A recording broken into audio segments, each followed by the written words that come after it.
Bonjour, bienvenue sur cette nouvelle vidéo Inspire Hebdo, donc une vidéo que je vous propose chaque semaine. Le concept est très simple, je vous propose un thème, aujourd'hui ce sera le couple, et puis au terme de cette vidéo, je vous invite à interagir avec nous de façon à pouvoir enrichir ce thème en partageant votre propre inspiration.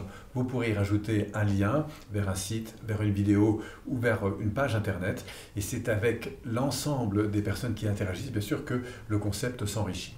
Alors aujourd'hui, Inspire Hebdo vous propose le couple. Alors qu'est-ce qui m'inspire plus particulièrement quand je pense au couple? Je crois que le couple, c'est à la fois quelque chose de formidable, qui n'est pas forcément toujours vécu facilement, tout dépend où est-ce qu'on se situe par rapport à ça. Et en tout cas, ce qui me semble important, eh bien, c'est que si on décide de construire un couple, alors évidemment un couple c'est d'abord un couple affectif, mais ça peut être aussi un couple d'association, sur un projet ou sur un autre, eh bien c'est de revenir sur les valeurs qui nous rassemblent. Pourquoi? Eh bien parce que je crois, en tout cas c'est le sentiment que j'ai, c'est que j'ai vu au moins deux choses à chaque fois que j'ai vu des couples se séparer.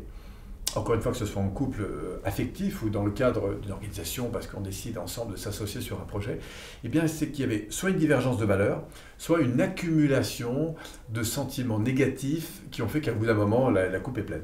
Voilà, donc problématique de valeurs et problématique, j'ai envie de dire, d'association négative avec la personne sur le plan émotionnel.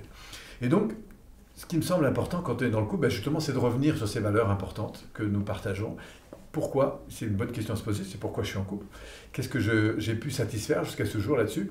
Et puis, qu'est-ce qui me porte véritablement dans ce couple? Et puis enfin, après, je pense que la deuxième chose, une fois qu'on a un petit peu fait le point sur ces valeurs, ça ne va pas forcément se faire comme ça en quelques jours, c'est quelque chose sur lequel il faut revenir régulièrement, et je pense que c'est plus les situations de la vie qui peuvent nous alerter sur ce qui est important pour l'un, ce qui est important pour l'autre, et d'être évidemment en conscience de ces importants pour pouvoir évidemment les nourrir. La deuxième chose, que je crois, pour que ça tienne, il faut qu'il y ait un projet qui évolue, parce qu'on peut avoir un premier projet qui est de se retrouver, c'est toujours génial, au début, vous savez, c'est les nouveautés, donc on a un petit peu la fusion, et puis après on a cette phase où on est un petit peu indépendant, parce qu'on découvre la différence de l'autre, et là ça se régule un petit peu, et puis après on forme, c'est-à-dire qu'au début 1 et 1 faisaient 1, puisqu'on était dans la fusion, après on a un petit peu 1 et 1 font 2, puisqu'on est chacun dans nos sphères, et puis après on a 1 et 1 font 3, c'est-à-dire que on a A plus B, plus qui se construit de la richesse de A et de B. Et c'est ça que je trouve intéressant. Mais pour arriver à ces phases-là, il nous faut un petit peu de temps. Et pour ça, il nous faudra des projets qui vont évoluer, des objectifs qui prennent en compte cette notion d'important. Et puis à travers ça aussi de l'écoute, de la considération bien sûr, de la communication pour pouvoir échanger sur nos différences, nos divergences, et puis surtout établir des règles du jeu dans lesquelles on va se sentir tous les deux reconnus, que ce soit encore une fois dans un couple. Voilà ce qui me semble les éléments importants. Alors par rapport au couple aussi, ce qu'on pourrait rajouter, c'est que, évidemment que dans un couple, on n'est pas en train forcément d'avoir un projet d'entreprise, il y a quelque chose d'autre qui se joue, et c'est ce jeu, c'est cette partie enfant dans laquelle on est, c'est ce lâcher prise dans lequel on peut rentrer, parce que tout d'un coup, on se sent pleinement accepté, aimé, et puis il y a toute la richesse aussi du fait d'être à deux, pas seulement pour les bons moments, mais aussi pour les mauvais, c'est-à-dire de pouvoir faire face aux difficultés de la vie. Moi je crois que c'est quelque chose de très important, en tout cas, si on trouve la bonne personne, parce qu'évidemment que, moi je dis toujours, quand on a trouvé la bonne personne, on sait pourquoi les autres n'ont pas marché. Enfin bon, bref, chacun son point de vue là-dessus.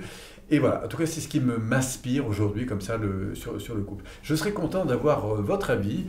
Si vous avez aussi une inspiration à partager, et bien surtout, n'hésitez pas, laissez-moi un commentaire, laissez-nous aussi un lien, peut-être vers une vidéo qui vous a inspiré sur le thème, ou un texte qui vous a marqué, ou peut-être une page internet, un blog, bref, quelque chose pour venir enrichir notre réflexion, et c'est grâce à cette interaction collective que la richesse de ce concept évidemment émerge.